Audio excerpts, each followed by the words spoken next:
Des brutes ont déchiré sa veste dans le bus, son poing a parlé. Le soleil matinal filtrait à travers les fenêtres crasseuses du lycée Henri IV, alors que Clara Valois serrait les bretelles de son sac à dos usé et se frayait un chemin dans le couloir bondé. Sa silhouette menue semblait se ratatiner encore plus en passant devant des groupes d'élèves, leur voix résonnant sur les casiers dans une cacophonie de bavardage adolescent.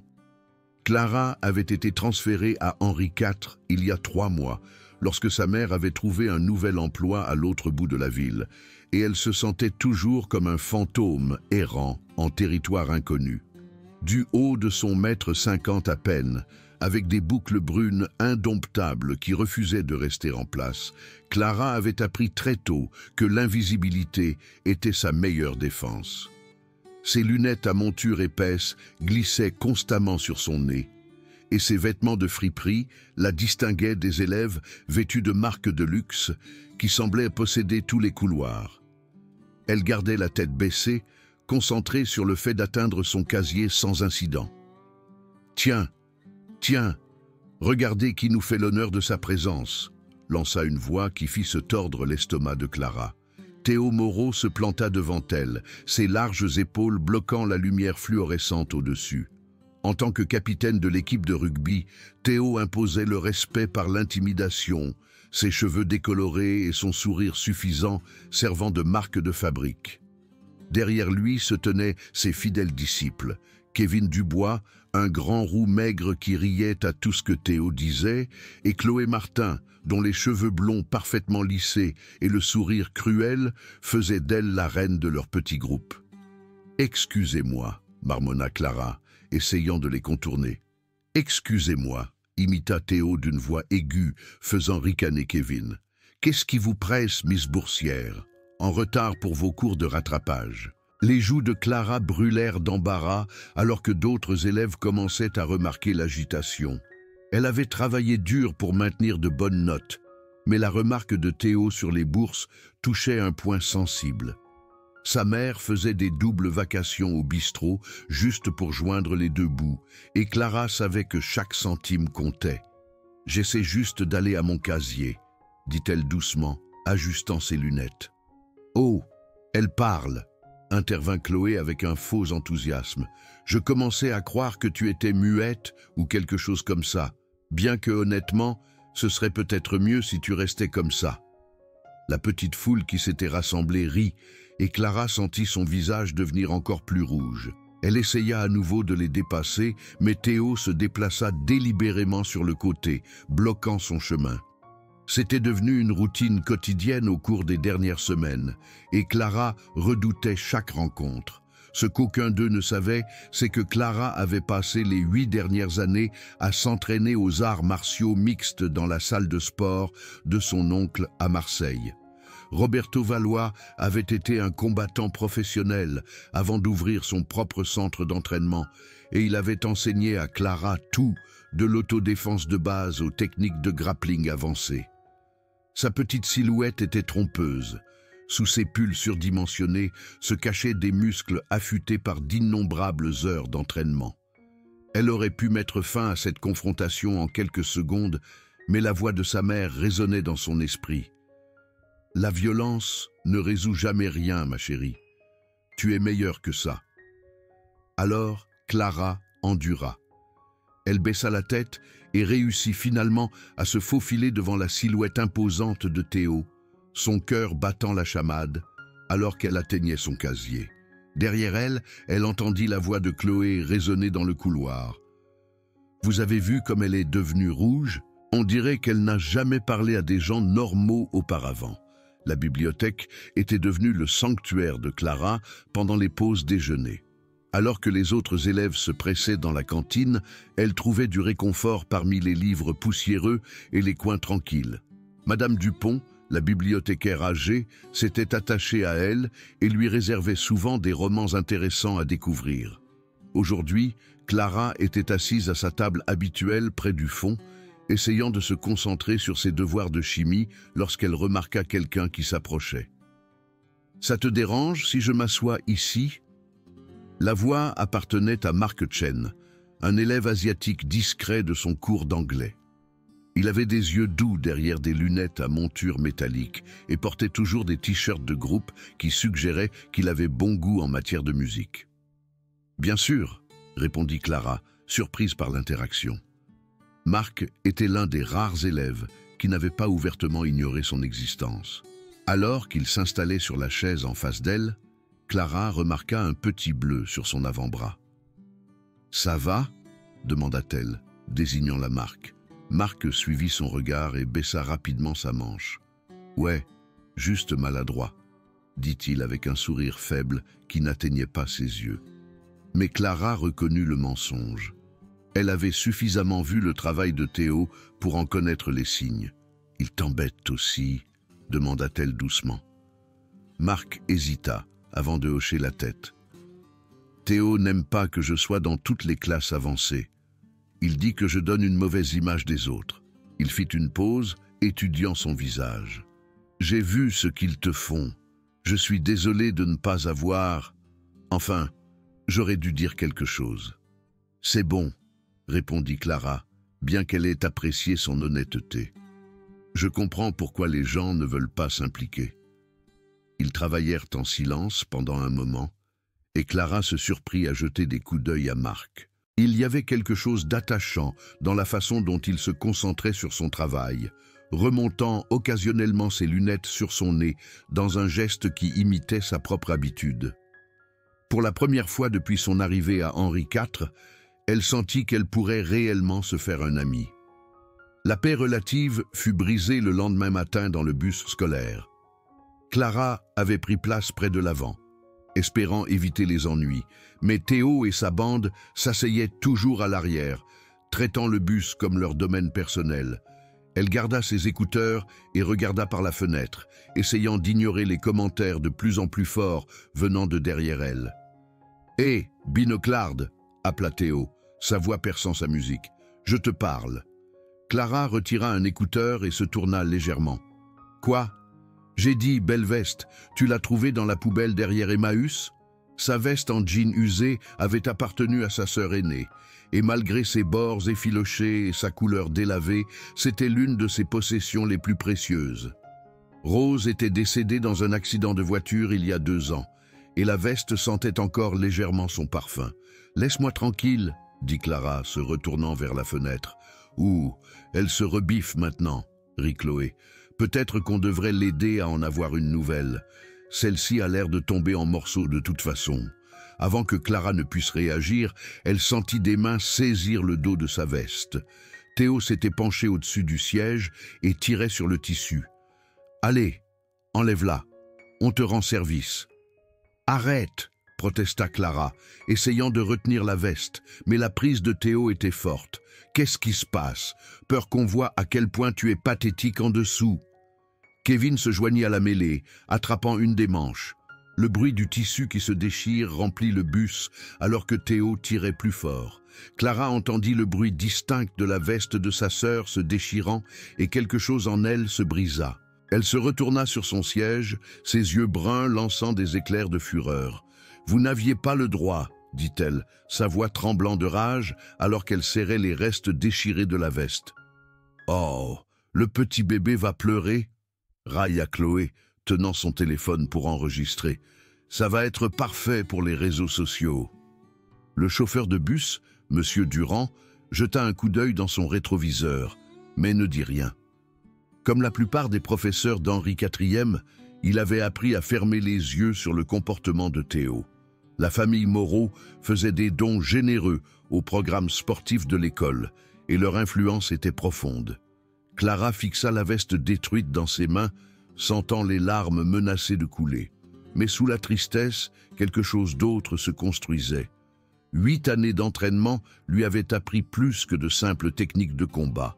Cela lui avait inculqué la discipline, la patience et la capacité de canaliser la colère en une action ciblée.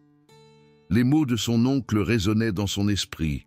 « Un vrai guerrier sait quand se battre et quand s'éloigner, mais ne laisse jamais personne te voler ta dignité. » Alors que le bus s'arrêtait sur le parking de l'école, Clara se leva lentement. La veste déchirée tomba sur le sol et elle la dépassa sans se retourner. Théo et ses amis riaient encore, complètement inconscients qu'ils venaient de franchir une ligne qui allait tout changer. Les jours suivants se déroulèrent dans un flou de conversations chuchotées et de doigts pointés. Chloé avait posté la vidéo de l'incident de la veste en ligne, et elle s'était répandue dans toute l'école comme une traînée de poudre. Les élèves qui avaient auparavant ignoré Clara la fixaient maintenant avec un mélange de pitié et d'amusement. Même les professeurs semblaient la regarder différemment, leurs expressions teintées d'une sympathie mal à l'aise. Mais Clara avait commencé à changer. Sa posture se redressa et il y avait une nouvelle vigilance dans ses yeux. Elle commença à arriver à l'école plus tôt, empruntant différents itinéraires dans les couloirs et étudiant ses bourreaux avec l'esprit analytique d'un combattant évaluant ses adversaires. Elle remarqua la tendance de Théo à attaquer avec sa main droite, le mauvais équilibre de Kevin lorsqu'il riait trop fort et l'habitude de Chloé de reculer lorsqu'elle était confrontée à une résistance réelle. Marc avait été le premier à remarquer le changement. « Il y a quelque chose de différent chez toi », dit-il un après-midi, alors qu'ils marchaient ensemble vers la bibliothèque. « Tu sembles, je ne sais pas, plus confiante ?» Clara esquissa un petit sourire. « Peut-être que j'en ai juste marre de me faire bousculer. »« Je connais ce sentiment, » répondit Marc. « Mais Théo n'est pas quelqu'un avec qui il faut se frotter. Il a envoyé David Martin à l'hôpital l'année dernière lors d'un match de rugby.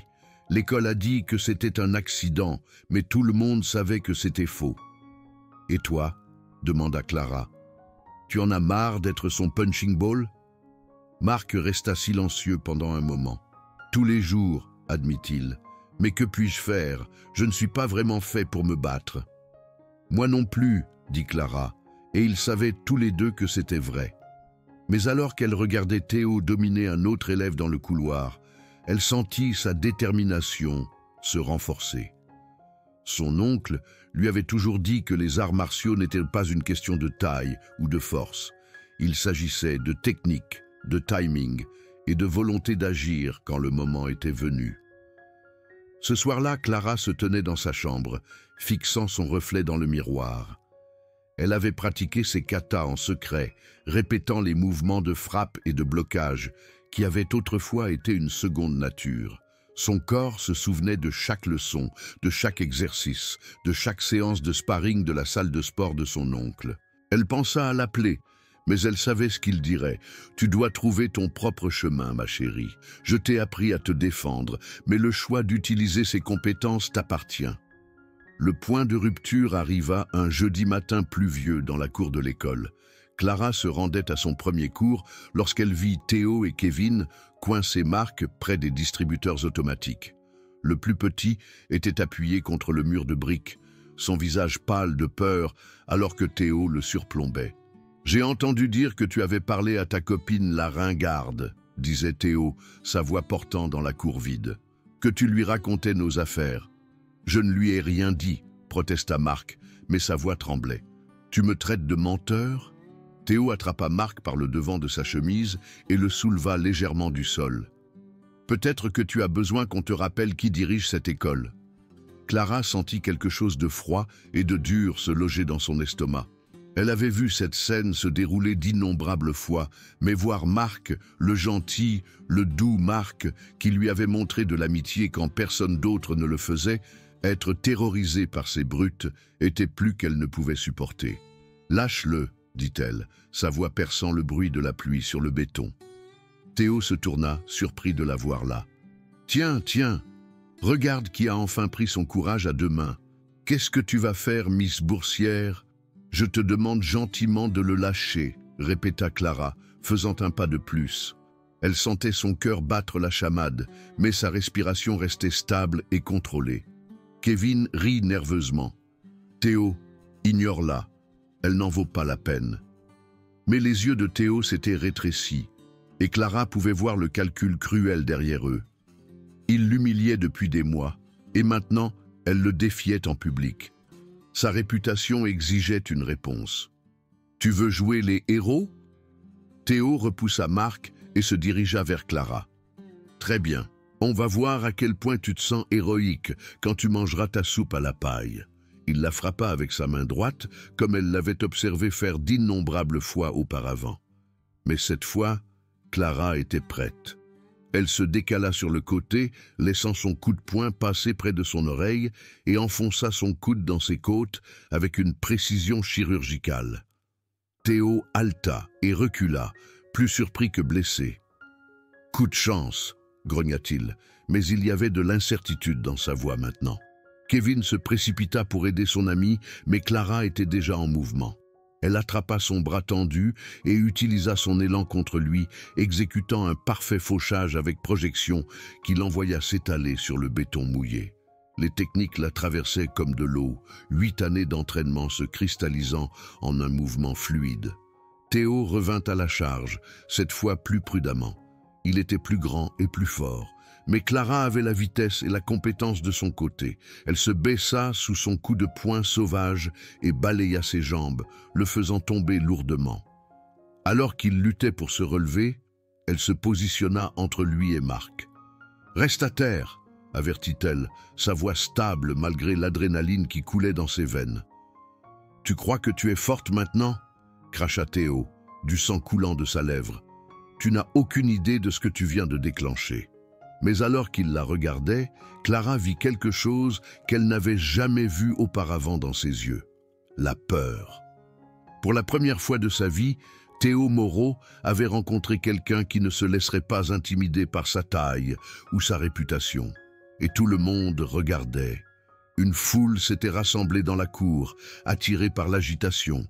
Les élèves se pressaient contre les fenêtres des salles de classe environnantes, leurs visages reflétant le choc et l'excitation. Chloé se tenait au bord du groupe, son téléphone oublié dans sa main alors qu'elle fixait ses amis vaincus. « Ce n'est pas fini !» dit Théo alors qu'il se relevait finalement, Kevin boitant à ses côtés comme un animal blessé.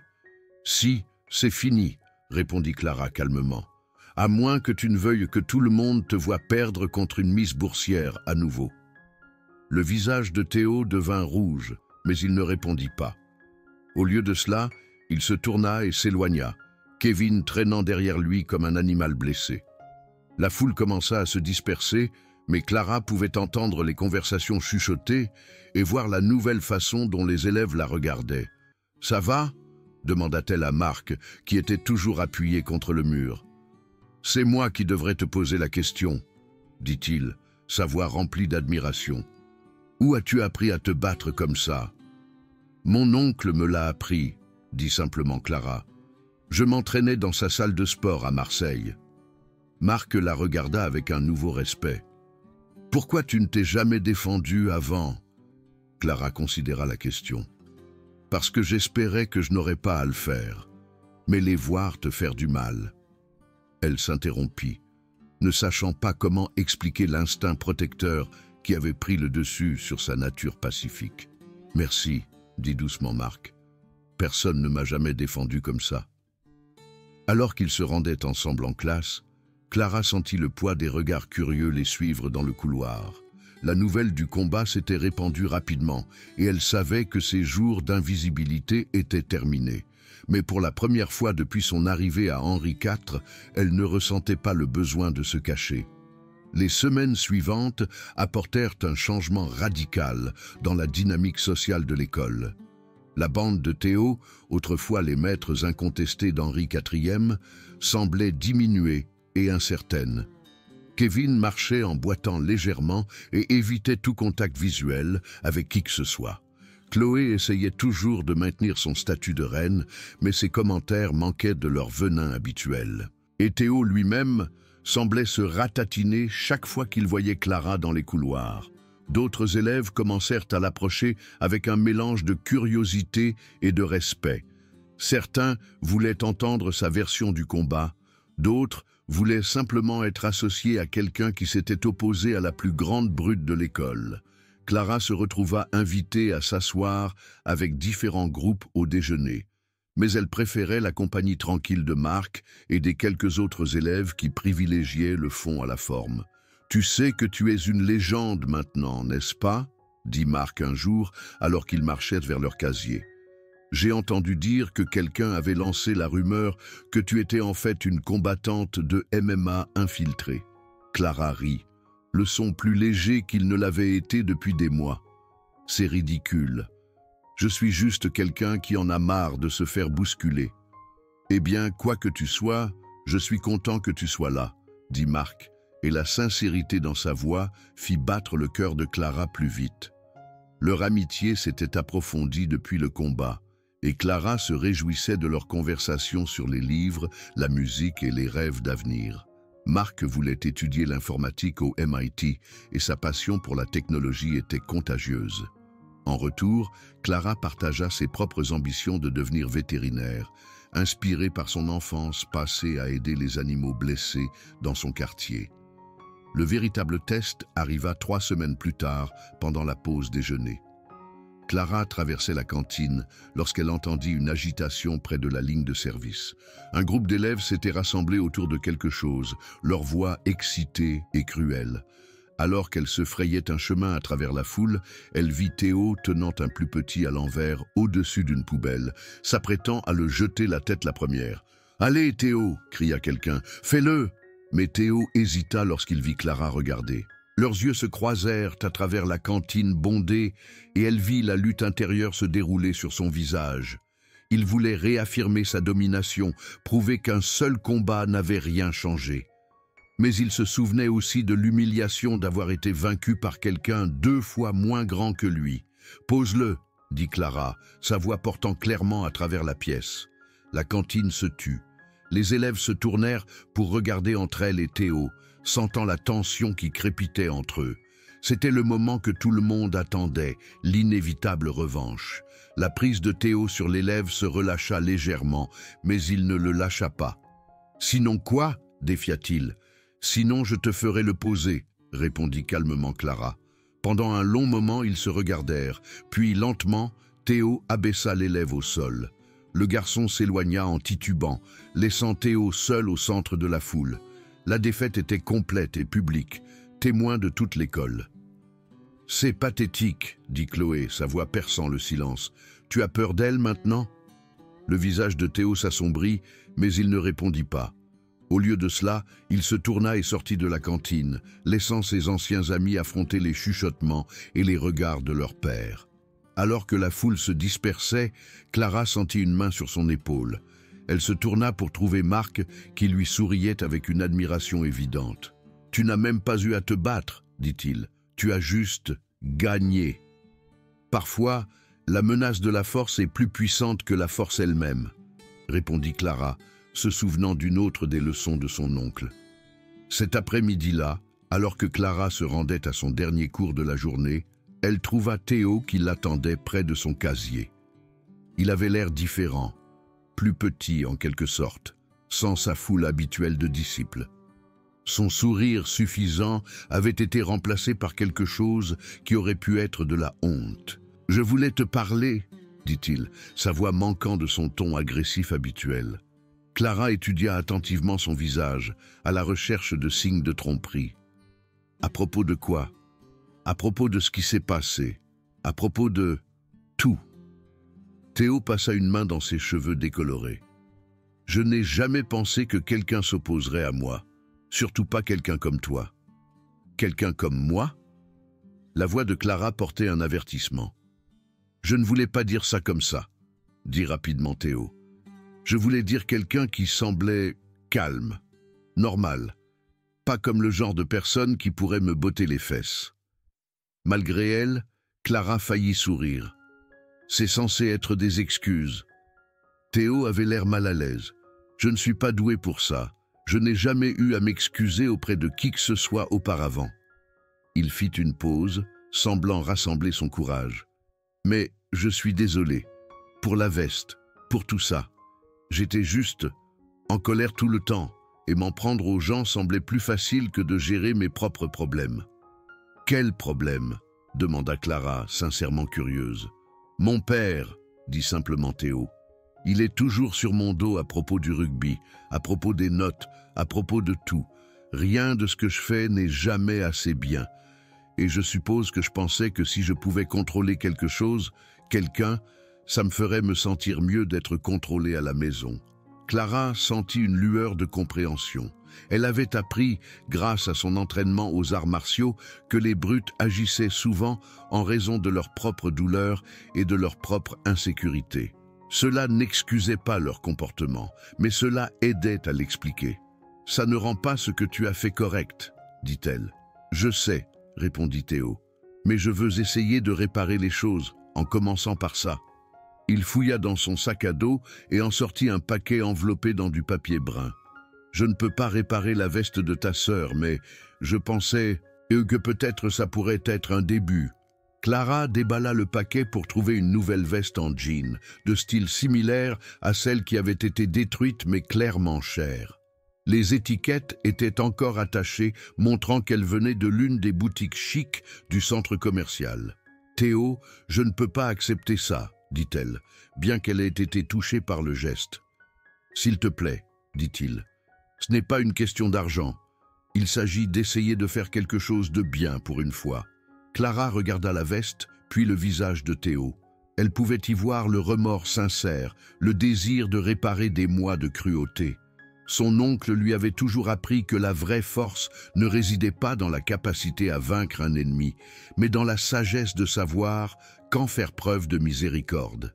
« Merci, » dit-elle finalement. « Ça signifie beaucoup. » Théo hocha la tête, le soulagement visible dans sa posture. « Je voulais aussi que tu saches que je vais parler à Monsieur Martin, l'entraîneur, pour lancer un programme de lutte contre le harcèlement. Peut-être que si d'autres enfants apprennent à gérer leurs problèmes de meilleure façon, ils n'auront pas à vivre ce que je t'ai fait vivre. » « C'est une bonne idée, » dit Clara.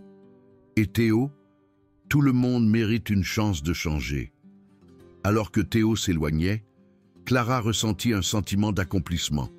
Elle s'était défendue et avait défendu les autres, mais elle avait aussi fait preuve de miséricorde lorsque la victoire était assurée. L'incident de la veste avait été plus qu'une simple défense personnelle. Il s'agissait de prouver que la force et la compassion pouvaient coexister. Marc apparut à ses côtés alors qu'elle regardait Théo disparaître dans le couloir. « Comment tu te sens ?»